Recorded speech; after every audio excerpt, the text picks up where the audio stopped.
사도행전 3장 1절로 10절까지의 말씀입니다. 신약 190페이지 사도행전 3장 1절로 10절까지의 말씀.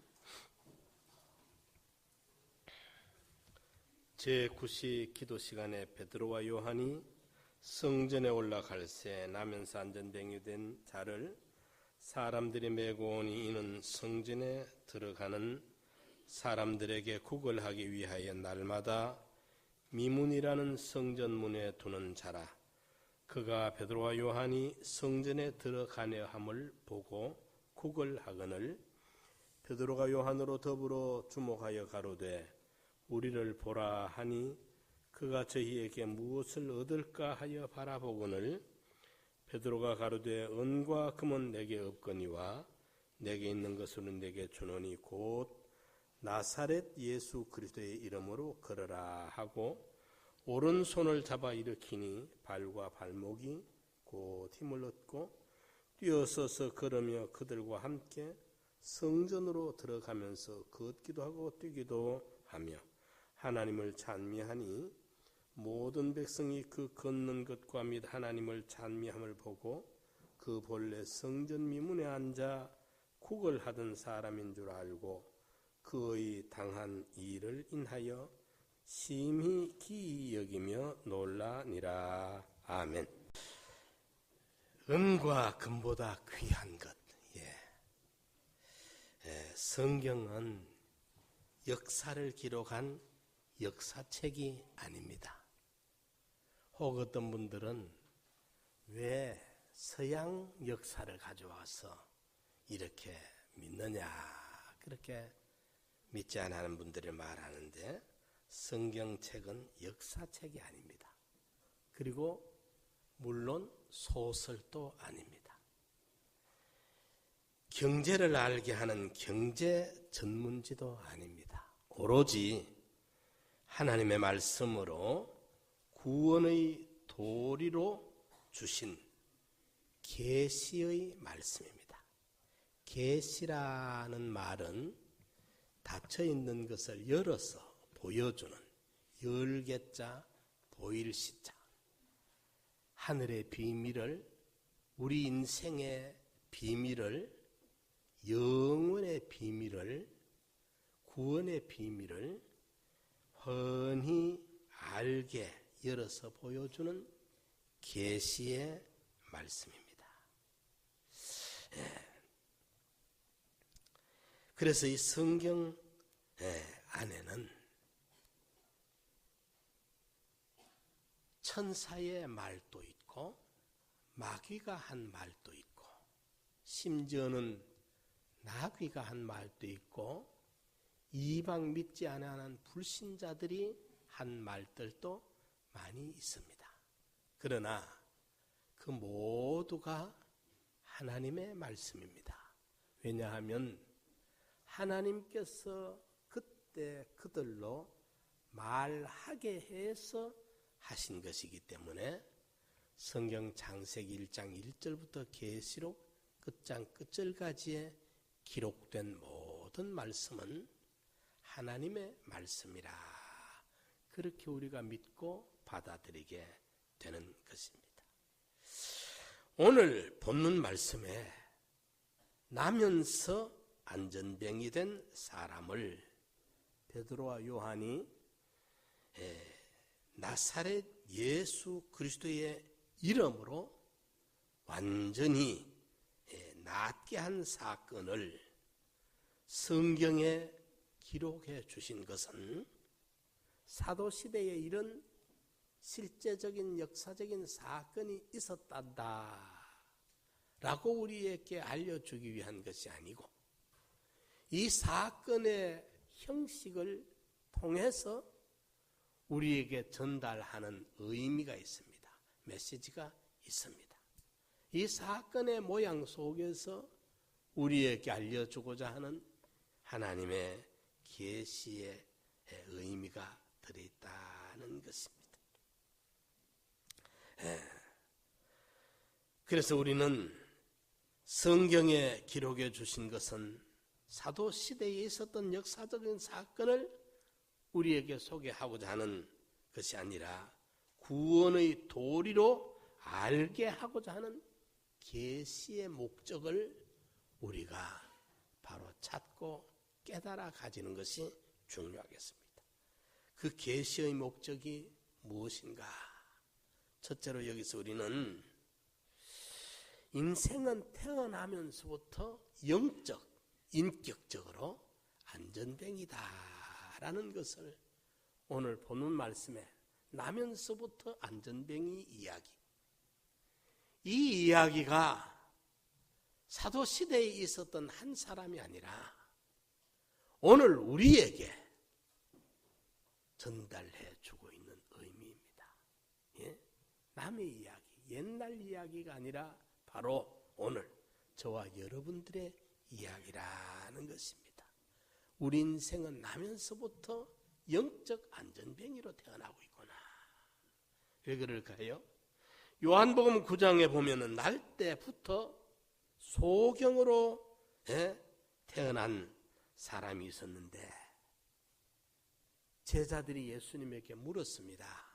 날 때부터 태어나서 무슨 어떤 눈이 찔리든지 다쳐서 시력을 잃고 소경이 된 것이 아니고 태어나면서부터 이제 선천적으로 이 소경이었어요. 그러니까 제자들은 이 앞 못 보는 소경은 일단 죄값이라고 이미 자기들이 단정을 짓고, 그렇다면 이 죄값이 본인이냐, 본인의 죄값으로 소경으로 태어났느냐, 아니면 부모의 죄값으로 이 소경으로 태어나게 됐느냐, 이렇게 제자들이 예수님에게 질문을 했을 때에 우리 예수님의 대답은 자신의 죄값도 아니고 부모의 죄값도 아니다 말씀하시면서 하나님의 일을 이 사람을 통해, 이 소경을 통해서 알리기 위해서, 나타내기 위해서 되어진 것이다고 요한복음 9장 1절로 3절에 대답을 하셨습니다. 다시 말씀드리면 이 아이가 소경으로 태어난 것은 하나님의 구원 사역을 위해서 이미 영원한 때전부터 계획이 되어졌던 것이고, 하나님의 그 계획의 프로그램 안에서 이제 출생되고 태어나서 소경으로 태어났던 것이다. 이렇게 주님이 대답을 하셨던 것입니다. 오늘 본문에서 나면서 안전뱅이 된 이 사람을 보면서 우리가 깨달아야 할 것은 범죄하고 타락한 인생은 태어나면서부터 원죄를 가지고 태어난다는 것을 알아야 됩니다. 근본 하나님의 형상대로 지음을 받은 만물의 영장의 위치에서 추락하였고, 에덴 동산에서는 축출을 당하게 되었으며 사람의 주격인 영은 죽었고 소유격인 심신이 죽어져 가고 있어서 사람이 사람다운 삶을 살 수 없게 되었고, 사람이 사람 노릇을 할 수 없게 되었고, 사람이 사람의 걸음을 걸어갈 수 없게 되었다는 것을 보여주고 있는 계시의 목적입니다. 이 나면서부터 안전뱅이 된 이 사람의 육신의 안전뱅이 된 이것만 보지 말고 이 사람을 보면서 우리 사람이 하나님이 창조하실 때 근본 하나님의 형상대로 지음을 받았어요. 하나님의 형상대로 지음받았다는 것은 눈, 코가 닮고 입이 닮고 무슨 신장과 손가락, 발가락이 닮은 것이 아니고 인격성을 말합니다. 하나님은 우리와 같이 눈이 2개 있고 콧구멍이 2구멍이 뚫려 있고 오른쪽 왼쪽에 귀가 있고 이런 형상이 아닙니다. 완전자 신이시기 때문에 우리와 같은 이런 어떤 형체가 있다면 이미 그것은 한계가 있고 제한을 받고 불완전한데, 하나님은 형상이라 말은 인격성을 신의 성품을 말합니다. 그래서 우리는 근본 하나님의 형상, 하나님의 신의 성품, 하나님의 그 신격을 닮은 인격성으로 지음을 받은 만물의 영장에 만물이 하나님처럼 우러러보며 존경하며 따를 수 있는 심히 존귀한 존재로 지음을 받았는데 범죄하고 타락하는 그 순간 우리의 권위는 추락이 되었고 동산에서는 축출을 당했고 영은 죽었고 껍데기 심신이 죽어져 가고 있는 아기가 태어나면서 그 고성을 지릅니다. 예? 울어야 돼요. 태어나서. 그렇죠? 산부과 의사들이 또는 간호사들이 그 갓 태어난 아기를 다리를 들고 거꾸로 개구리를 들고 궁둥이를 착싹 때립니다. 그러나 하고 울음이 터져요. 그래야 이제 호흡이 되는 거예요. 거기 아파라고 때리는 게 아니라 이래 고성을 지르고 태어나는데 사실 이미 우리는 인류 시조, 우리 인류의 대표 시조의 범죄로 말미암은 원죄를 안고 태어나는 거예요. 그 고성을 지르는 그 순간부터 이미 사실은 그 영 속에 주격 영은 죽었고 심신은 살아간다기보다는 거기서부터 이미 카운트 다운이 시작되어 있어요. 그때부터 하루 지나면 꽃감 하나를 빼먹듯이 일생의 하루가 빼먹어지는 것이고 돌이 지났으면 90살 사람 같으면 89밖에 안 남았고 초등학교 들어갈 7살이 되면 90살 사람 많이 잡아 90 산다 합시다. 100세를 산다 합시다. 넉넉 잡아. 그러면 93년밖에 안 남았고 자꾸 빼먹는 거예요. 사실은.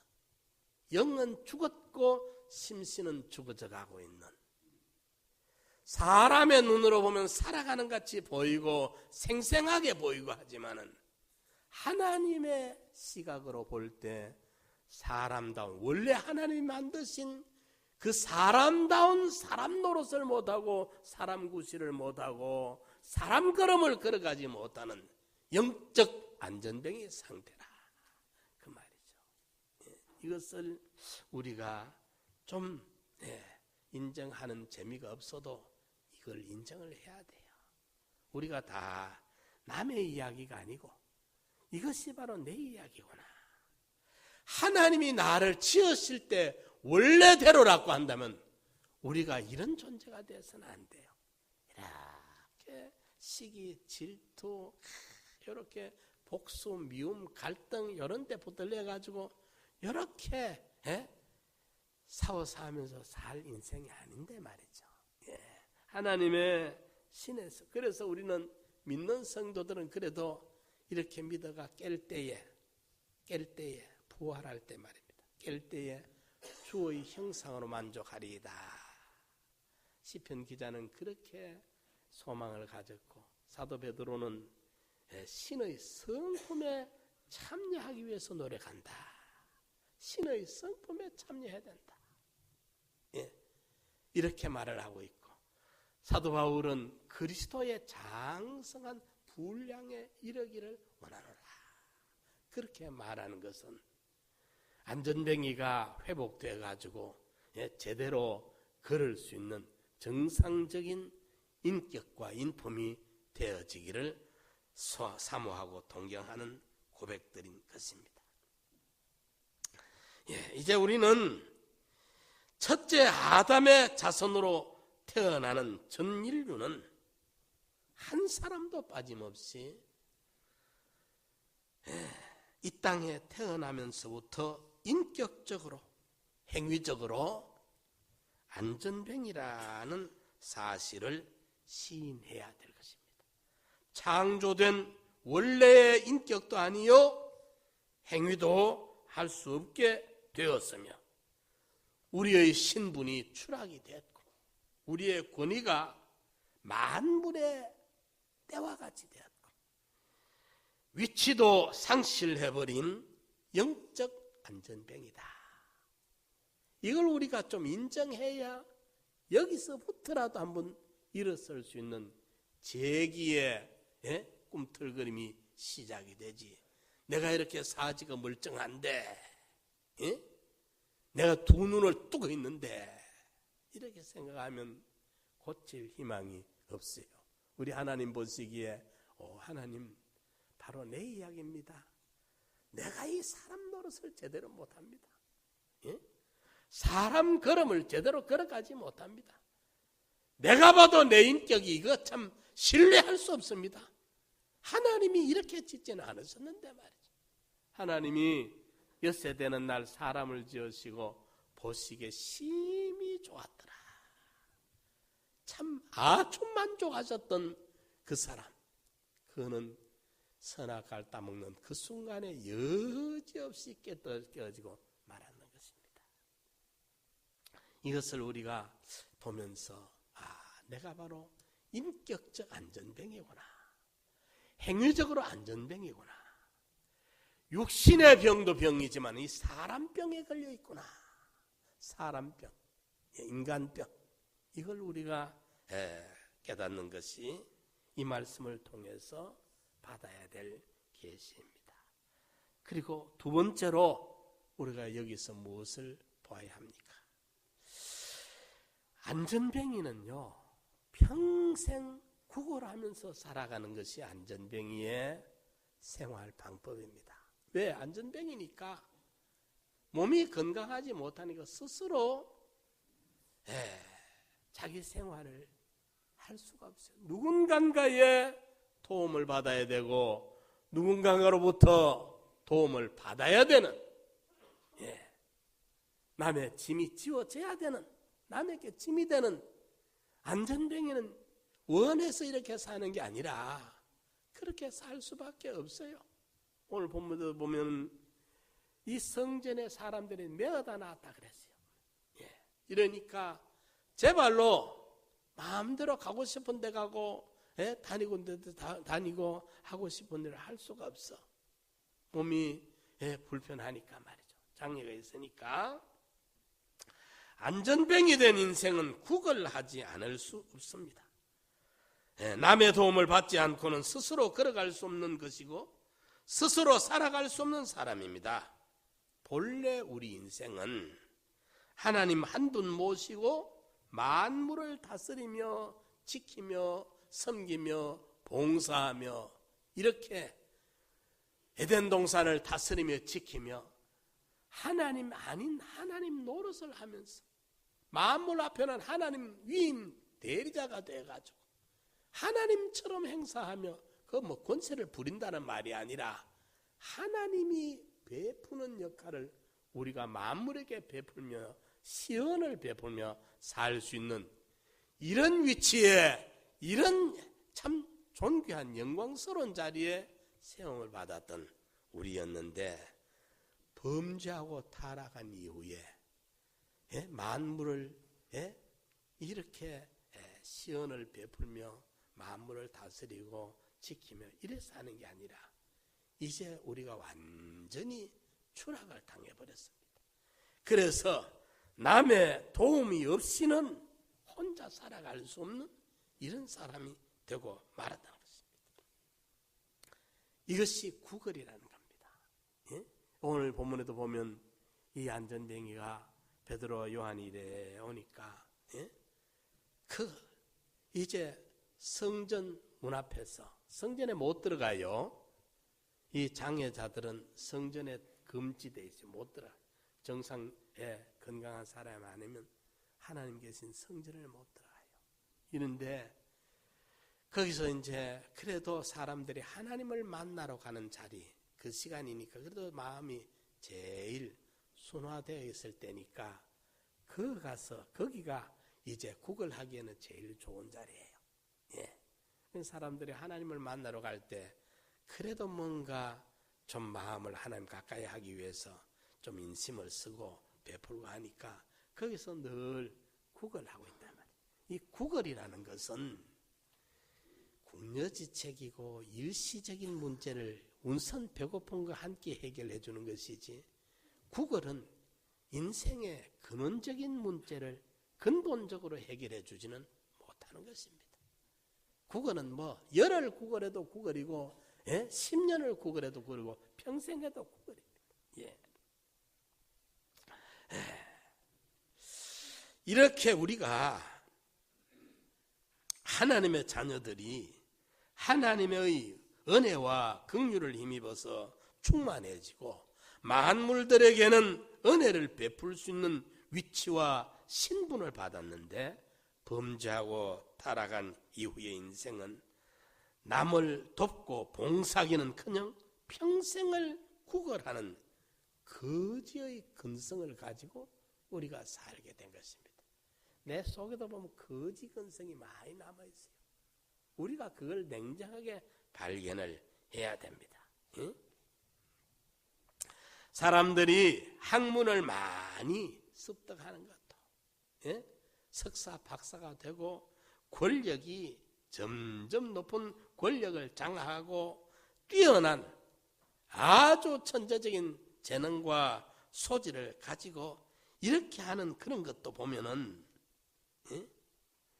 다 세상적이요, 육체적이요, 일시적인 욕망을 채우기 위한 것들이라고 한다면 그것 역시 하나의 구걸하는 수단에 불과한 것이라 그 말입니다. 좀 더 많이 배워야 구걸이 잘 되거든요. 재능이 탁월해야 구걸이 잘 되거든. 권력이 높아져야 사람들의 도움을 많이 받고 사람들을 많이 이용할 수가 있어요. 이래서 제가 자주 이야기합니다마는 IQ 120 넘는 사람들은 조금 조심하는 게 좋고 타락한 인간으로 IQ가 120 밑으로 내려가야 되지. 그 이상 되면 좀 곤란해요. 타락한 인간은 근성이 그 속에 범죄한 타락한 부패한 요소가 있기 때문에 좋은 지능을 줘놓으면 선하게 사용하기보다는 다른 사람들을 이용하는 쪽에 전부 써먹어요. 전부 써먹어. 머리가 많이 안 좋은 사람들, IQ가 그래 안 높은 사람들은 되게 그래도 좀 순박해요. 보면 여의도 있는 사람들 누구라고 말 안 합니다. 여의도 있는 사람들 보면 여의도 있는 사람들요. 그 사람들 주로 천재입니다. 보통 천재들 아닙니다. 그 사람들. 그 수능 500점 만점에 490점 넘어야 다 들어가는 그런 대학 들어가는 사람들이고 그런 사람들. 그렇게 뛰어난 천재들이 타고 들어가서 공부해가지고 이제 우뚝 솟은 자리에 올라섰다 싶은데 뭘 해먹느냐. 요 사람 저 사람 어쨌든지 많은 사람들을 자기한테 끌어다가 이용하는 데 골똘하고 있는 거예요. 그게 뭐냐? 구걸하는 거예요. 그게. 그 영적 하나님의 눈으로 보면 사람들을 이용해서 자기에게 도움을 받으려고 하는 그 구걸하는 거라. 내가 이만큼 하나님으로부터 재능도 받았고 좋은 학문도 준비했고 했으니까 이제 내가 이 사회에 내 책임이 크다 막중하다.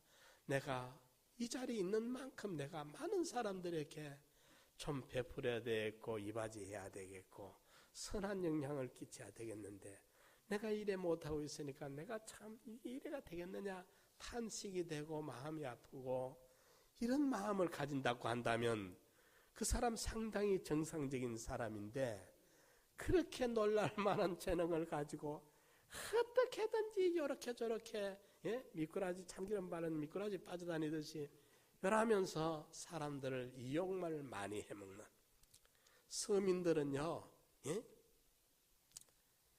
편의점에 가가지고 라면 한 봉지만 훔쳐도 잡히면 바로 제가닥 감옥에 들어가는데 수십억 수백억씩 해먹어도 뭐 요래저래 얼마나 잘 빠져다니는지를 모릅니다. 말만 잘하면 안 걸리거든. 뻔히 압니다. 뻔히 알아도 법조문을 요래 살짝 피해 다니니까 잡아 넣을 수가 없는 거예요. 그리고 거기 세상에서는 아주 지혜로운 것 같고 능수능란하니까 똑똑한 줄 알지만은 하나님의 눈으로 보면 거기 다 하나님의 심판에 낱낱이 걸려들게 될 거기 등신 중에 알등신이에요. 사실은 보면. 그런데 그게 다른 말로 하면 구걸하는 인생이라. 구걸하는 인생. 우리가 남을 한 사람이라도 돕고 베풀고 위하고 나누고, 예? 이런 자리에서 우리가 살아야 되는데 어떻게든지 도움을 받으려고 하는 이 근성이 우리 속에 있어요. 거지 근성이 우리 속에 있어. 우리 인류 시조가 타락해버림으로 말미암아 쫓겨나서 그때부터 우리 속에 있는 거예요. 예. 그런데 이 구걸은요, 암만 해도 크게 소금물 마시는 바닷물 마시는 것처럼 해결이 안 됩니다. 아무리 얻고 얻어도 하루살이고 더 얻고 싶고 더 얻고 싶지. 요한계시록에 그걸 무적행이라 그랬어. 밑구멍이 빠져버리니까 암만 갖다 쏟아부어봐야 빼버리고 쇠버리고 채워지지가 않는 것을 말해. 예? 이러니까 이걸 우리가 깨닫고 구걸하는 인생으로 살구나 내가. 예? 내가 하나님의 아들인데 내가 왜 이렇게 사느냐. 이제 하나님의 자녀답게 하나님으로부터 자녀가 부모한테 받는 것은 구걸 아닙니다. 부모한테 달라는 건 구걸 아니에요. 남에게 달라는 게 구걸이지. 천지의 대주제시오 지극히신 하나님을 아버지로 모시고 있는 하나님의 자녀는 우리가 인간들한테 가서 그거 그 치근거리지 말고 그 가서 또 우리가 구걸하지 말고 당당하게 하나님 내 이거 좀 필요합니다. 좀 주십시오. 내 아는 후배 목사님 한 분 저 떼고 있는데 내가 그 사람을 참 좋아해요. 후배인데 그도 나를 참 잘 따르고 참 그 하나님 앞에 1조 원을 달라고 기도를 하고 있어. 그 사람. 그 소리를 들으면 나는 웃고 있습니다. 어쨌든 그래도 하나님이 너를 기뻐하겠다. 예? 그 속에 뭐 영웅심도 있고 호기심도 있고 많이 있지만은 그래도 하나님을 하나님으로 그 사람은 하나님의 크심을 믿어요. 인정해요. 그것은 하나님이 그래도 함께 하시겠다. 그러니까 우리가 하나님 앞에 당당하게 좀 구하고 하나님 내가 지금 돈이 좀 필요합니다. 하나님 이렇게 내가 이래 쓰고 싶으니까 하나님 좀 주십시오.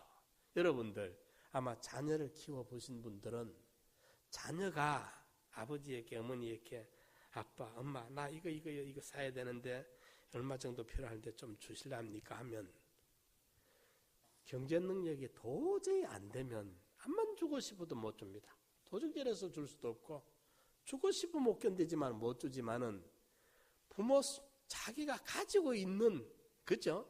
능력이 있다고 한다면 자녀가 달라 하는 이유가 아주 어렵게 아주 좀 유익하게 쓰겠다고 달라 하면 그거 기분 좋게 주잖아요. 안 그렇습니까? 아이고 우리 아들이 이제 우리 딸이 보니까 철이 들어가네. 야 당장 준다 이 말이죠. 안 그렇겠어요? 예? 너희가 악할지라도 자식에게 좋은 걸 줄 알지 않느냐? 예? 생선 달라는데 뱀 줄 부모가 있느냐? 떡 달라는데 돌 줄 부모가 있느냐? 너희가 악해도 자기 자식에게는 좋은 걸 줄 알지 않느냐? 하물며 하나님께서 왜 주시지 않겠느냐? 이러니까 하나님 앞에 당당하게 구하십시오. 제가 한번 생각해 보니까 세상 부모는요, 그 대학 다닐 때까지 결혼하기 전까지는 10번이고 20번이 괜찮는데 결혼 딱 하고 나면요, 그때부터 이제 좀 달라. 부모한테 암만 부모라도 3번 찾아가고 4번 찾아가면 미안해 못 가. 그렇죠? 미안해 못 가. 부모가 아무리 자상하다고 해도 내가 결혼하고 난 다음에는 부모 찾아가기가 만만치가 않아요. 쉽지가 않아요. 이런데 세상 부모가 아무리 좋은 부모님이라도 결혼하고 난 다음에 10번, 20번 달라 계속 아침에 달라, 저녁에 달라, 어제 달라, 오늘 달라 계속 그러면 좋아할 부모가 어디 있습니까? 그런데 우리 하나님은요, 조지 뮬러라는 분은 나는 5만 번 구했고 5만 번 응답을 받았다 그래요. 우리 하나님은 10번, 100번, 1000번을 구해도 짜증을 안 내시는 분이에요. 마다하지를 않아요. 이러니까 우리가 하나님 앞에 당당하게 구해가지고 좀 나눠주는 이런 삶을 살면 얼마나 좋겠어요. 맨날 구걸하는 인생으로 살지를 좀 말고 말이죠. 예? 우리 예수 믿는 것은 구걸 버리고 이제 나눔의 삶을 살아야 돼. 그 정확한 이야기는 아닌데 어떤 이야기를 들으니까 그 강남에 있는 어떤 대학생은 자기 지하에 가면 박스가 있대요. 박스에 몇 뭉치 내와가지고 시골에서 온 대학생 어려운 친구 3명을 공부를 시키는 대학생이 있대요. 저거 부모가 모른대요 그걸. 하도 박스 안에 많이 있으니까. 실제 그럴 수가 얼마든지 있어요. 우리 한국 사회가 실제로. 이러니까 어쩌든 우리 믿는 성도들, 우리 상남교회 성도님들, 이제 우리가 구걸하는 근성이 우리 속속들이 배어 있습니다. 가만히 들여다보고 믿음의 눈으로, 성령의 눈으로 보면 그것도 구걸이고 저것도 구걸이라. 예? 구걸하는 것이라. 이제 우리가 구걸하는 것으로 살지 말고 나눠줄 수 있는 자세로, 주는 자가 받는 자보다 복이 있다는 성경 구절이 그냥 하는 말이 아닙니다. 주면 줄 수 있도록 또 열매 맺는 가지는 더 많이 맺도록 농부되는 하나님이 깨끗게 해주겠다. 여러분들 나무 보면 말이죠. 유실수에 보면 말이죠.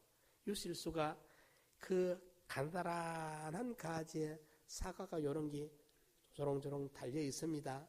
달려 있는데 여기 달렸을 때 그대로 있느냐, 꿀밤만한 게 달려도 그대로 있느냐, 가을 되면 이 꿀밤만한 게 주먹만해져요.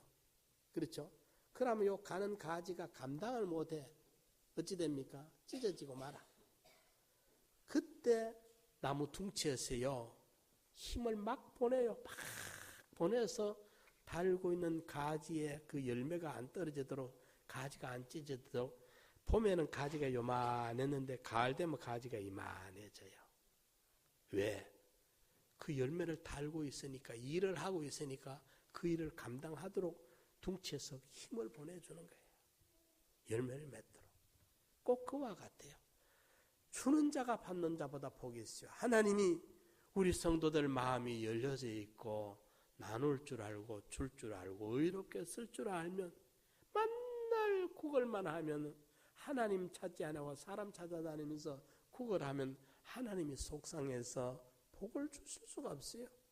그런데 하나님께 구해가지고 이제는 구걸하는 인생으로 살지 말고 이제는 오히려 어려운 분들을 돕고 나누고 배려하고 섬기고 봉사하고 희생하고 사는 우리 성도님들 되시기 바랍니다. 오늘 본 말씀에 우리 인생이 나면서부터 안전뱅이, 영적 안전뱅이, 인격적 행위적 안전뱅이구나. 살아오면서 우리의 처세 방편이 순전히 이게 뭐 권력, 학문, 뭐 예능, 재능 오만 것 다 만들어가지고 구걸하는 데 써먹는 수단이구나. 이걸 우리가 좀 냉정하게 들여다보면서 오늘 여기에 구걸하는 안전뱅이에게 베드로와 요한이 이제 만났습니다. 나를 보라. 6절에 베드로가 가로되 5절에 그가 저희에게 무엇을 얻을까 하여 바라보고는 또 구걸하는 사람이니까 언제든지 이 사람은 어떤 걸 내놓느냐, 구걸을 많이 줄란지 석 장 주느냐, 2장 주느냐, 1장 주느냐, 이 생각만 가지고 얻을 것만 생각하면서 바라보는데 그때 베드로와 요한이 하는 말이 은과 금은 내게 없거니와 내게 있는 것으로 네게 주노니 은과 금은 내게 없다. 초대교회에 그때 이 사도들 호주머니 속이 참 기가 막혔던 것 같아요. 있으면서 없다 소리 한 건 아닐 것이고, 베드로와 요한의 호주머니에는 구걸하는 사람에게 던져줄 동전 몇 입도 없는 물질적으로는 가난한 분들이었어요. 은과 금은 내게 없거니와 내게 있는 것으로 네게 주노니. 베드로와 요한 속에, 그들 호주머니 속에 뭐가 있었느냐? 그들의 가슴 속에 무엇이 있었느냐? 은과 금은 내게 없거니와 내게 있는 것. 베드로 가슴에 있는 것, 베드로 호주머니 속에 들어있는 게 뭐냐? 나사렛 예수 그리스도의 이름으로 그러라. 나사렛 예수 그리스도의 이름이 있었습니다. 나사렛 예수 그리스도의 이름. 오늘 우리 주변에 우리가 만나는 직장, 가정, 동네, 수많은 주변의 사람들이 지금 영적 안전병이 상태에서 우리를 향해 손을 내밀고 뭘 얻을까 바라보는 수많은 사람들을 날이 날수록 우리는 만나고 있습니다. 그들에게 우리도 꼭 호주머니 속에 그들을 도울 만한 물질이 없어도요, 오늘 여기에 베드로와 요한처럼 은과 금은 없지만은 은과 금보다 귀한 천배만배 귀한 나사렛 예수 그리스도의 이름을 우리가 가지고 다녀야 돼요. 아멘. 나사렛 예수 그리스도의 이름을 가지고 다니시기 바랍니다. 그리고 언제든지 구걸하는 그들에게 궁극적인 해결, 근원적인 해결, 원천적인 해결이 되는 나사렛 예수 그리스도의 이름을 우리가 줄 수 있어야 돼요. 나사렛 예수 그리스도의 이름. 은과 금은 내게 없거니와 내게 있는 것. 우리 상남교회 성도님들의 가슴 속에 불타고 있는 나사렛 예수 그리스도의 이름을 언제든지 꺼내서 줄 수 있어야 됩니다. 그럼 이게 뭔가? 나사렛 예수 그리스도의 이름이 뭔가? 나사렛이란 말은 동리 이름인데 어떤 의미냐?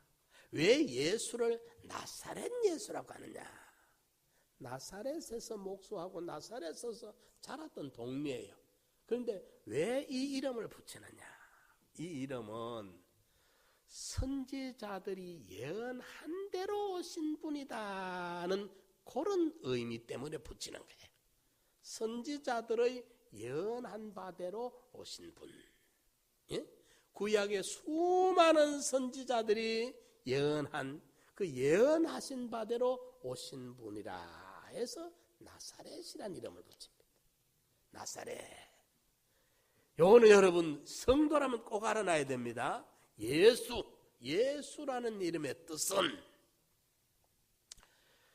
십자가에 달려서 우리의 죄값을 치rum으로 우리를 죄에서 사해준, 죄 사함을 준 사죄의 은혜를 우리에게 입혀주시고 하나님의 율법에 죽기까지 복종해서 의를 이루신 그 의를 이제 우리에게 전가시켜서 칭의를 입혀준. 칭의라 말은 일컬을, 불을 칭자, 일컬을 칭자, 의인이라는 의자. 이제 의인이라 칭함을 받게 된 거예요. 우리가 구원받은 그 순간, 중생받는 그 순간부터 우리는 칭의를 입어서 의인의 신분이 보장됐고 의인의 칭호가 우리가 붙어졌고 의인의 대우를 영원히 하늘나라에서 받게 되고 이제 우리는 의인 노릇을 하며 살아야 돼요. 이걸 칭의라. 세 번째로 우리 예수는 하나님과 우리 사이에 절교된, 아담이 범죄함으로 배신함으로 절교된 관계를 화목의 제물이 되셔서 화친으로 연결시켜준 그 연결이 바로 생명이에요. 사죄와 칭의와 새 생명을 이루어 주신 십자가의 대속, 공로, 그 공로를 베푸신 이름이 예수예요. 죄 문제, 의 문제, 생명 문제를 해결해 주신 예수. 그리스도라는 이름은 기름 부음이라는 뜻인데,